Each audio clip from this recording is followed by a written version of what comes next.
saudaraku yang dikasihi Tuhan, firman Tuhan yang baru saja kita dengar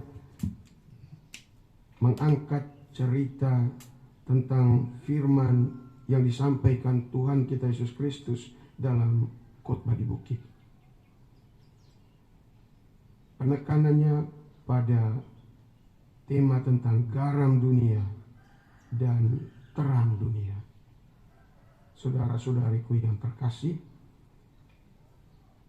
ketika kita merenungkan ajakan Tuhan ini, bayangan atau pikiran kita tentu bukan soal makanan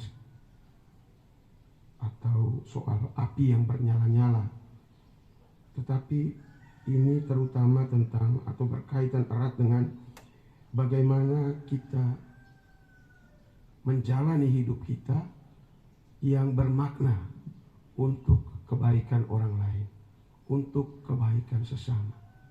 Jadi garam itu mestinya memberi pengaruh yang membuat makanan itu menjadi lebih enak, bisa dinikmati dengan baik.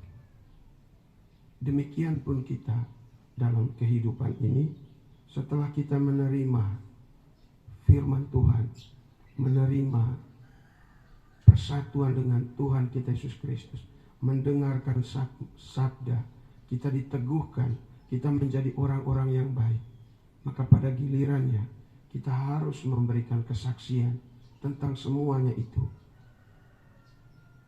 kepada orang-orang yang ada di sekitar kita.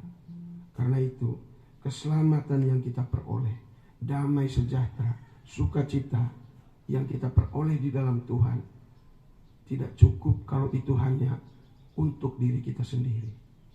Tetapi lebih penting dari itu harus kita tunjukkan, harus kita bawakan ke dalam kehidupan bersama dengan orang lain. Karena itu berbagi menjadi sebuah spiritualitas yang dikehendaki oleh Tuhan sendiri. Kita harus menjadi garam dunia. Kita harus menjadi terang dunia yang membawa pengaruh yang baik bagi orang-orang lain. Maka di situ tidak ada jalan lain selain daripada kita berbagi. Apapun yang ada pada kita, yang kita terima dari Tuhan, kita bagikan untuk kebaikan sesama. Kalau kita hanya mengkhususkan semua rahmat dan berkat Tuhan hanya untuk diri sendiri, kita masih bersifat egosentrik. Kita belum menghayati spiritualitas altruistik yang peduli kepada sesama. Dan untuk ini tidak mudah di zaman seperti sekarang ini, ketika orang tergerak atau berkompetisi untuk mengumpulkan sebanyak mungkin untuk dirinya sendiri. Menjadi terang dunia, menjadi garam dunia dengan semangat berbagi, itu menjadi tantangan tersendiri di dunia sekarang ini. Tetapi itulah jalan yang dikehendaki Tuhan bagi kita semua, murid-muridnya, hamba-hambanya yang dikasihinya. Saudara-saudaraku yang terkasih, namun ketika kita menjalankan spiritualitas ini, ada godaan. Orang Farisi dahulu juga berusaha menjadi garam dan terang bagi orang lain. Tetapi Yesus mengkritik satu hal di dalam praksis mereka ini, yaitu kemunafikan. Karena mereka melakukan itu hanya supaya dilihat orang. Hanya sampai di situ. Hanya ingin mendapat pujian. Hanya supaya dirinya yang semakin besar, semakin terkenal, semakin populer, semakin viral. Kalau itu yang dicari, maka mereka sudah mendapatkan upahnya, yaitu popularitas, tapi tidak dengan upah dari Tuhan sendiri. Karena itu di bagian akhir dari firman ini, itu menjadi ayat kunci, supaya kita jangan disesatkan ketika kita mau melakukan perbuatan baik. Firman ini bunyinya begini: demikianlah hendaknya cahayamu bersinar di depan orang, agar mereka melihat perbuatanmu yang baik dan memuliakan Bapamu di surga. Itu kuncinya yang terakhir. Orang memuliakan Tuhan, bukan memuliakan kita karena kita berbuat baik. Saudara-saudari, baiklah ini menjadi hal yang kita renungkan.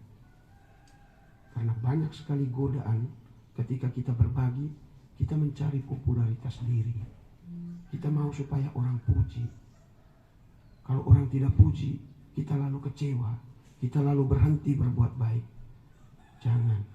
Karena itu adalah ragi orang-orang Farisi. Mereka melakukan hal-hal itu hanya supaya dilihat orang. Tapi kita lebih dari mereka. Tuhan menuntut lebih dari kita. Kita berbuat baik supaya Allah semakin dimuliakan di dalam hati semua orang. Dan ini tidak mudah. Kita harus mengalahkan diri kita sendiri. Kecenderungan-kecenderungan jahat dalam diri kita. Saudara-saudari, mari kita belajar dari Santo Paulus dalam bacaan pertama hari ini. Dia juga melakukan perbuatan baik. Dia melayani di banyak tempat.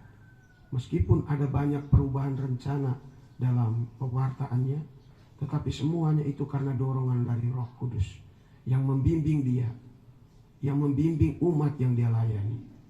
Karena itu saudara-saudari, mari di tengah pelayanan kita senantiasa juga tetap terbuka kepada bimbingan Roh Kudus. Seperti juga dialami oleh Santo Antonius Padua, yang mula-mula adalah seorang tentara yang berkarir dengan bagus, tapi kemudian oleh Roh Kudus dia dibelokkan untuk menjadi seorang misionaris, kemudian menjadi seorang pengkhotbah yang luar biasa, yang membawa begitu banyak orang untuk kembali kepada Tuhan, dekat dengan Tuhan, dan mereka semua memuliakan Tuhan karena pelayanan orang-orang ini. Mari kita terus menjadi pelayan-pelayan Tuhan, pelayan-pelayan sesama, yang semakin membuat nama Tuhan dikenal dan dimuliakan di dalam hati banyak orang. Amin.